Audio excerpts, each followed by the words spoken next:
国家安全部官方微信公众号发布的第一篇推文，反间防谍需全社会动员中明确表示，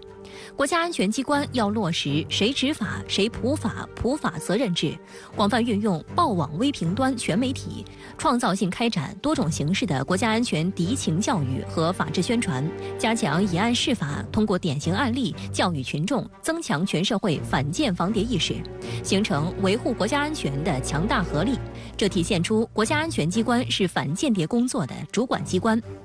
观察指，国家安全部微信公众号上线后，连续发布反间谍相关内容，并且内容扎实，篇篇阅读量都爆棚。这说明，在微信公众号正式上线前，国家安全机关的工作人员做了大量而充分的准备工作，也说明国家安全部在今后发布涉国家安全的动态信息将成为常态。这也为广大人民群众了解国家安全工作、学习国家安全知识提供了重要的渠道。事实上，目前施行的反间谍法的前身就是1993年制定的国家安全法，主要规定了国家安全机关履行的职责，特别是反间谍方面的职责。这是新中国第一部国家安全专门法律。2013年11月，第18届中央委员会第3次全体会议决议，中央国家安全委员会成立。2014年4月15号，习近平总书记提出总体国家安全观。党的19届五中全会强调统筹发展与安全，维护国家安全的理念政策在国家顶层设计中不断强化。作为维护国家安全的重要内容，反间谍工作也逐渐法治化、透明化。2014年，全国人大常委会公布《中华人民共和国反间谍法》。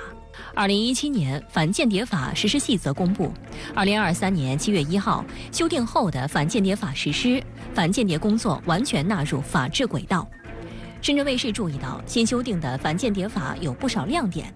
规定了间谍行为的6种类型，明确不同类型间谍行为的主体、行为和对象，完善了安全防范规定、反间谍调查处置措施以及法律责任，增加了反间谍行政执法职权对反间谍工作的保障与监督，将其他关系国家安全和利益的文件、数据、资料、物品纳入保护。国家安全部党委书记、部长陈一新在国家安全部党委上个月举行的新时代国安大讲堂上提到，修订反间谍法充分体现了以习近平同志为核心的党中央对国家安全工作的高度重视，具有历史性、标志性意义。根据呢2014年以来，我们看到呢，就说国内外形势的发展变化所带来的呢国家安全所面临的威胁与危害的更多的方面和更多的领域，那么这也是呢，使得呢我们呢从事呢反间防谍工作时候呢，法律的依据呢更加的充分，更加的完善。另外呢，对于我们民众参与呢反间防谍，需要涉及了解知序的相关的一些领域，一些事项也说的呢更加的全面，更加的准确，这样呢，使得我们国家的反间防谍的工作呢，更加呢，充分的有法可依。值得注意的是，反间谍工作不是国家安全部门的单打独斗，而是与每个人息息相关，需要人人参与，全民共担。我们现在面临的第一个，间谍的活动呢，日趋的严峻，日趋的猖獗。第二个呢，我们需要保护的涉及到国家安全发展和利益的领域越来越广泛，所以在此状态下呢，仅仅靠国家的反间谍的专门机构，应该说呢不足以应对这种新的形态、新的形势、新的环境，所以必须呢我们全民都共同承担起呢反间防谍的这样的任务。那么作为普通群众，一旦发现间谍行为，应该怎么办呢？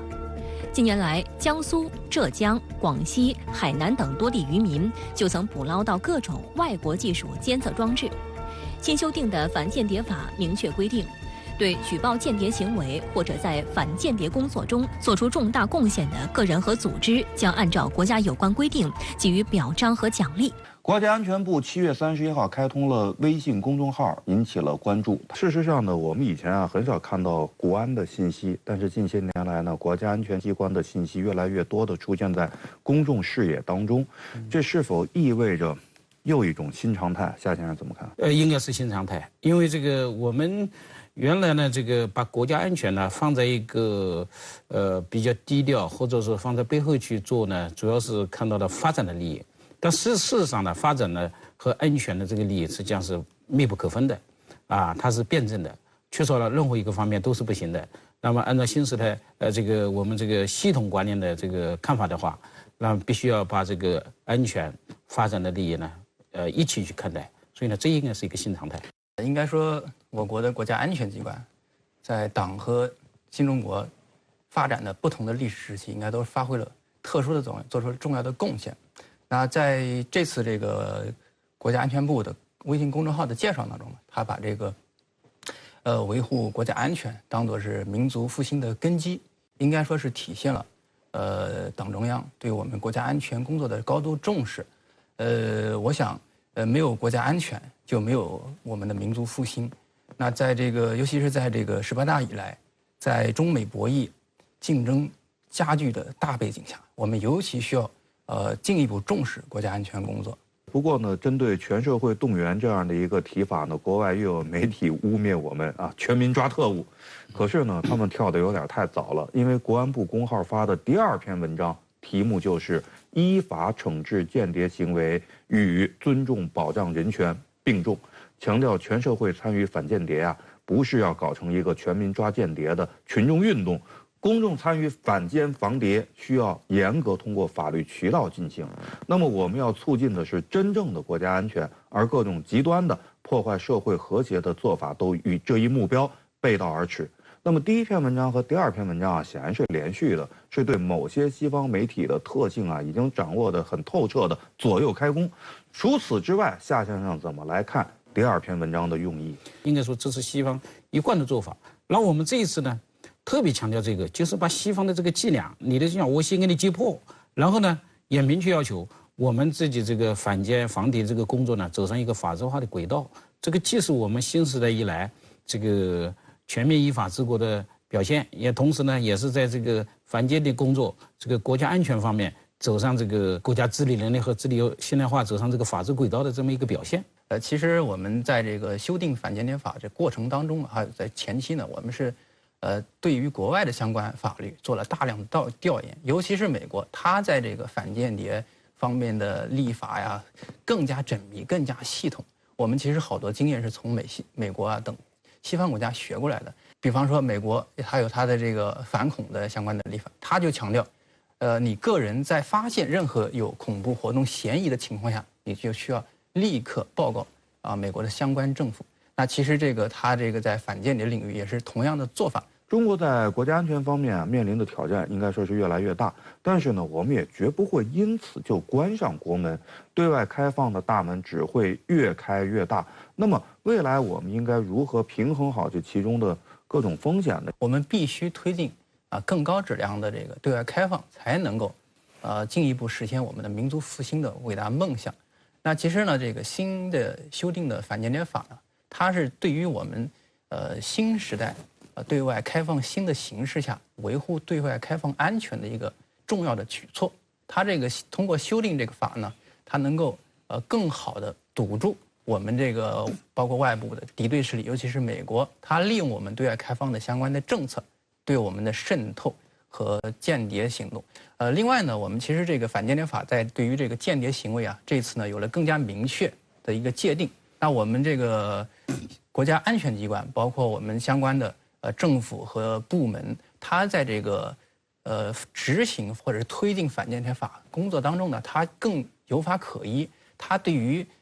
外部势力对我们的渗透或者破坏呢，执法效果会更加好。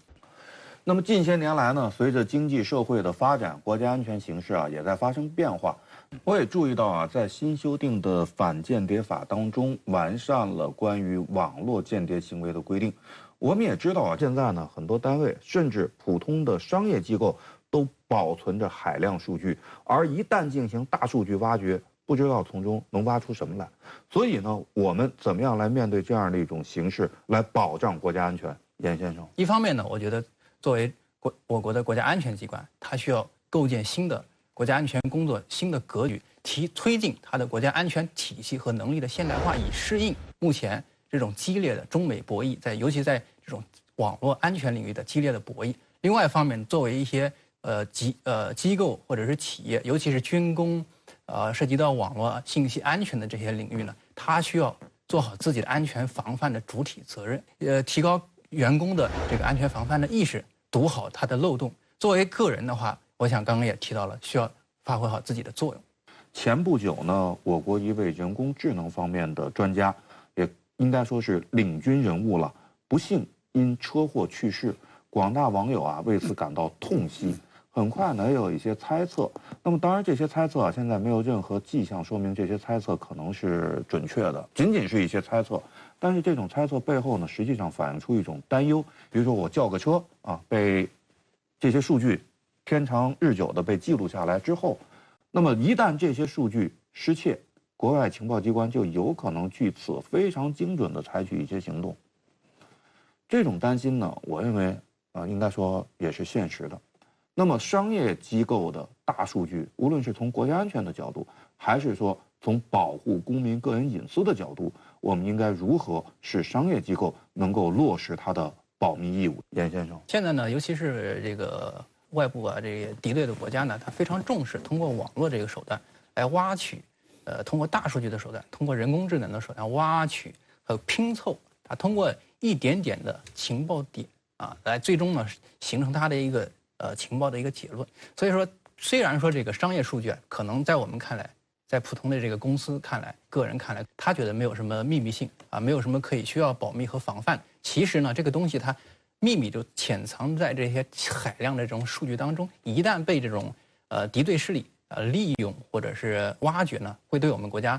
造成它这个不可弥补的一些损失。同时呢，您刚刚提到了这个一些尖端的人才其实这个是确实应该是引起我们国家要高度重视。你包括在前几年，美国通过这个手机的定位，会非法的击毙了这个伊朗在这个伊拉克的这个负责军事行动的这个苏莱曼尼这个将军。其实呢，未来随着这种反间谍斗争领域的斗争日趋激烈，我们更需要国家在这个保护我们尖端领域人才这方面做更多的工作和防范。近年来呢，海外情报机构频频对我国敏感机构发动网络攻击，攻击的手法呢是前后呼应、环环相扣，技术水平呢很高。对于这些黑手，除了技术上与之抗衡、与之对抗之外，是否也可以运用法律工具？反间谍法在这方面是否能够提供新的法律工具箱？夏先生，就网络这么一个安全的问题呢，当然你要彻底的解决、根子上解决，还是一个技术的问题，是吧？随着网络它这个攻击的技术，我们这个反黑客的技术、这个安全的技术提升，但是从法律的角度呢，我们现在也正在逐步形成一个整个一个系统的这么一个法律的体系，从宪法里面强调的这个通信安全还有国家安全开始，然后我们这个网络安全法，那么还有呢个人信息保护法，到现在这个反间谍法里面关于这个网络间谍行为的界定，应该说呢，它形成了一个完整的这么一个网络安全的这么一个法律体系为我们提供了很好的这么一个执法呀，这个清理这个网络安全的这么一个抓手，包括我们现在进行的这个网络这个所谓的清朗行动应该都是说呢这个有法依据我相信是随着人们对这个网络的特征的认识它的这个安全的意识会逐步的提高，我们的立法呢会跟上以后这个也会逐步成为一个常态化。那么新修订的反间谍法第2条规定，反间谍工作坚持党中央集中统一领导，坚持总体国家安全观，坚持公开工作与秘密工作相结合，专门工作与群众路线相结合，坚持积极防御，依法惩治，标本兼治，筑牢国家安全、人民防线。那么这里有几个关键词都是可圈可点的，比如说积极防御，我们应该怎么来理解？严先生，应该说您刚刚提到的几个原则呢，是我们长期我们国家反间谍工作积累下的宝贵的经验。您刚刚提到的这个坚持积极防御的方针呢，其实目的呢是防御，体现了我们国家中国特色的国家安全道路的正义性并不是我要去主动的去攻击你，我是要首先强调的是积极防御。我们要防御呢，坚决打击这个危害我国家安全的各种间谍行为。同时呢，我们还强调积极，我们不能坐而待毙，我们要在这个反间谍领域要做好自己的防范，要提升自己的能力，把这个尤其是外部敌对势力对我们的渗透、破坏、颠覆它的危害降低到最低。当地时间8月2号，美国国务院发言人马修·米勒在记者会上声称，美方正密切关注中国新反间谍法的实施。他声称，该法大大扩大了被视为间谍活动的范围，并将宣传普法抹黑成鼓励公民相互监视。美方声称的所谓鼓励相互监视，正是典型的混淆概念。国家安全部鼓励公民对间谍保持警觉，及时上报，这与所谓的相互监视完全不同。美方偷梁换柱的解读背后，还是在有意对华泼脏水。实际上，从此次中国反间谍法的修订通过到正式实施，美西方舆论就从未停止炒作与抹黑。他们一面把中国反间谍的正当行为抹黑，进而影响外商外资，希望他们撤出中国，为对华脱钩进行服务。而反观美国国内的反间谍行动，才是真正的风声鹤唳、草木皆兵。据美媒透露，近年来不少留学生、企业经营人员以及科学家，仅仅因为是华裔身份或者曾与中国打过交道，就被美国安全部门扣上间谍的帽子，抓进监狱。尽管最后大多查无实据。美方的表态实际上从一句话来讲就是以小人之心夺君子之腹。实际上美方是从他自己的有关的作为角度来恶意的揣测中方发布的这个新的这个反间谍法的有关的执行情况实际上这些指控我觉得都是无中生有的，是完全基于其恶意的这种揣测，试图将中方置于一个难以自我辩解的这样一个境地，从而使美方在接下来的一系列的这个舆论的这个斗争中能够持续的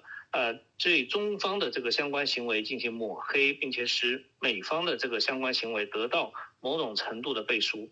事实上，早在7月下旬，商务部就召开了外资商协会专场政策解读会，向外资企业宣传反间谍法等内容。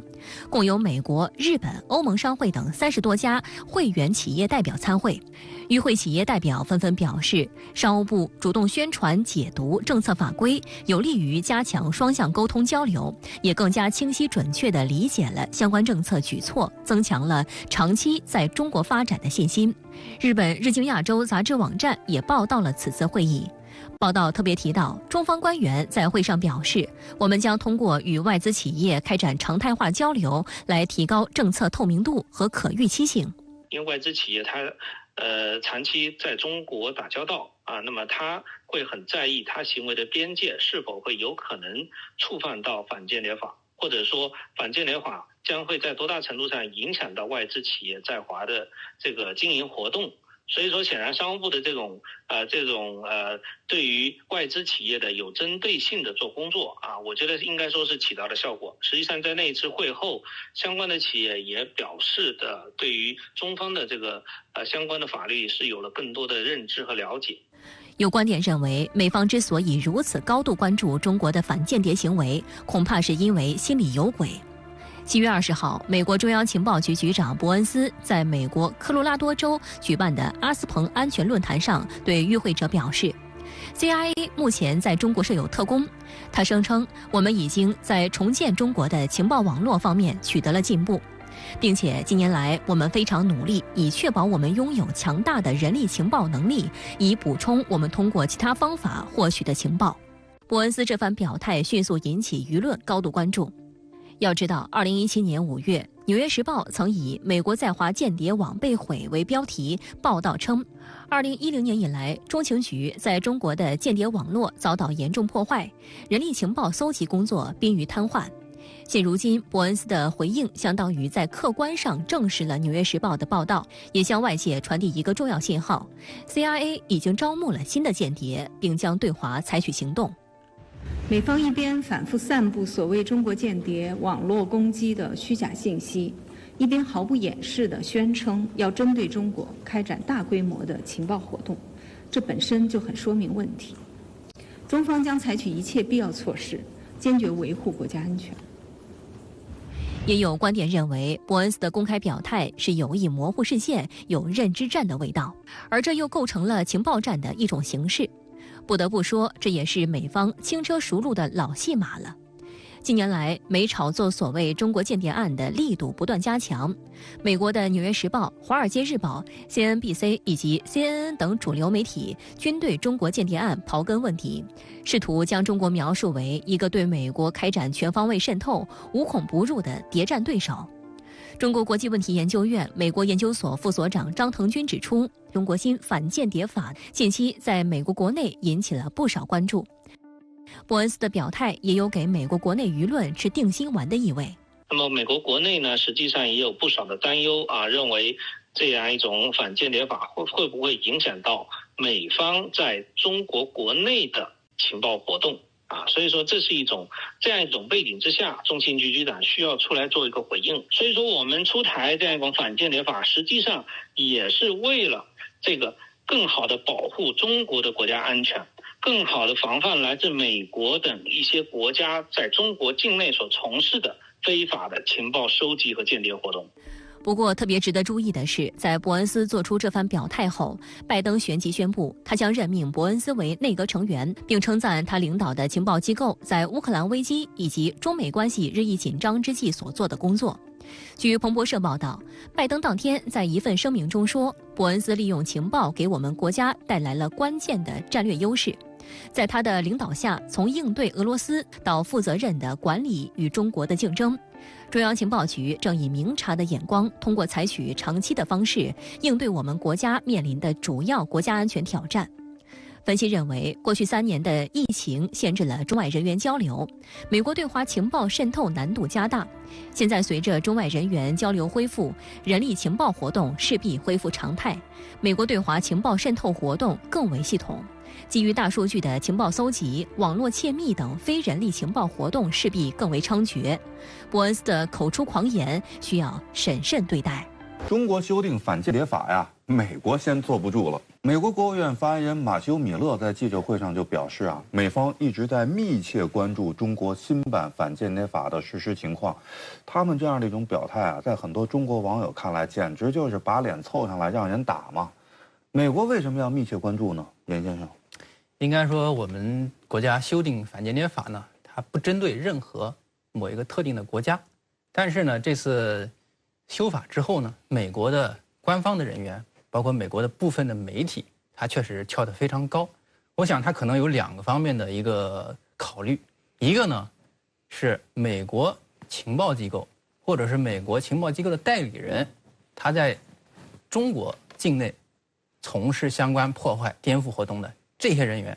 可能美国人在这个我们新的法这个实施之后呢，他会做出一些调整。所以说，他要密切关注我们这个法公布之后，他对于美国在不管是在第三国，还是说已经渗透到我们国内的这些间谍人员，他的工作会有什么样的影响？我想他会再做出一些相应的调整。另外呢，为什么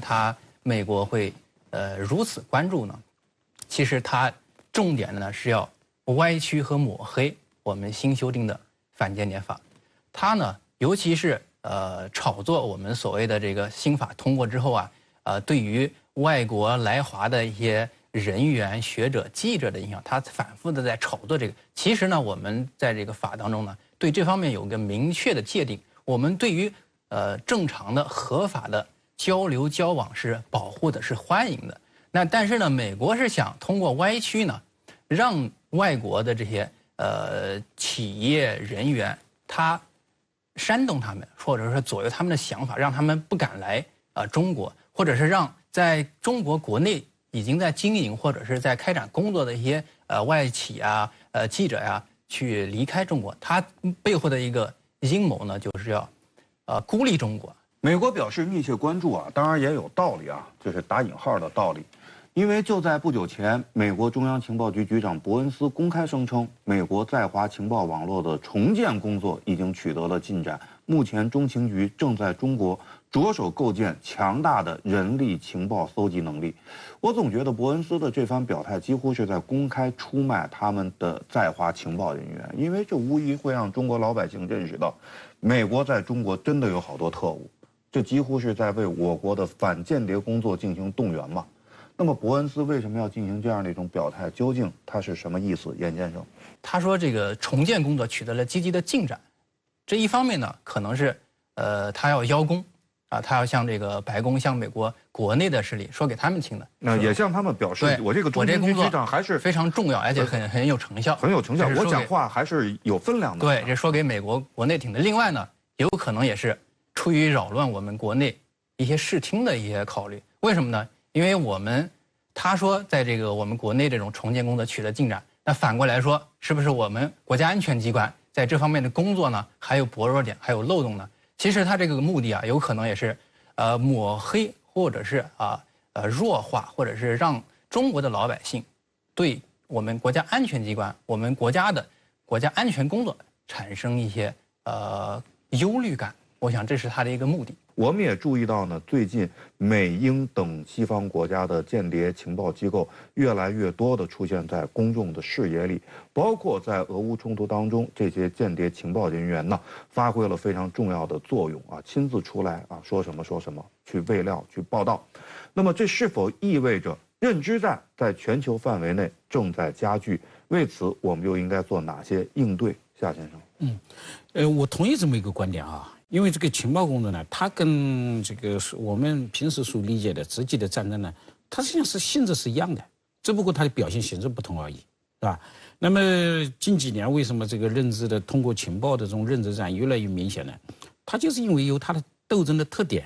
来决定的，对吧？现在的这个战争啊，不仅仅是通过枪炮啊，那这个其实最直接的往往是表现为我们这种认知的这种偏差啊，造成人性的混乱。你看这种颜色革命是吧？不动枪不动炮，它自动的就把一个政府一个政权给推翻了。实际上背后都是一种情报，也就是说，情报战它往往走到了第一线，而不是说把它理解为那个所谓的热点战争服务的一个方面，它本身就是一个战争。也就是你一定要有这种意识，情报战就是一个战争，包括它会扰乱你的视听，它会打乱你的这个行动的部署。会让你的内部的思想产生混乱。其实这个呢，归根结底是一个涉及到国家安全的意识形态安全领域。所以呢，我们在这个方面呢，应该说是要高度重视的。包括我们个人，我们不能被这个外国的一些媒体或者是官员的一些言论带节奏，不能被他们所左右。另外一方面，其实我们确实要做好这方面的防范。就是如果说美西方情报机构他在这方面，对我们开展的那些行动呢，我们要及时的公布和揭批，和让全世界知道美西方在从事这方面的一些活动。在中美博弈加剧的大背景之下，没有硝烟的隐蔽战线斗争也必然会变得更加激烈，甚至比我们公开看到的激烈得多。那么未来我们如何在坚持总体国家安全观的框架下推进反间防谍工作，如何做到既要维护国家安全，也要坚定不移地继续改革开放，保障社会和谐稳定？严先生，随着中美这种战略博弈的加剧，无没有硝烟的这个战场上的斗争啊，会日趋的激烈。我想，国家安全机关在过去和现在，在维护国家安全、主权和发展利益上发挥了重要的作用。我想，作为个人，我们也坚信，在新时代、新征程，国家安全机关会在护航强国建设和民族复兴过程中发挥新的作用，做出新的贡献。夏先生，这个总体国家安全观呢，实际上就是要求我们要处理好五大关系，做好4个坚持，然后呢，在这个目前所认定的20个领域里面，这个做好它的这个国家安全的问题。实际上呢，这个呢可能还是要进一步发展。我觉得我们在做好反间谍工作的同时呢，要处理好改革和国家安全的关系，一定要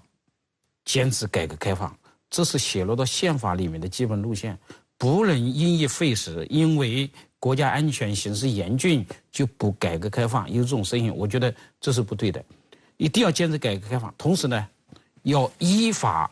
进行反间谍工作，也就是把反间谍工作拉入到这个法治的轨道，来提升它的这个治理能力和治理体系的现代化。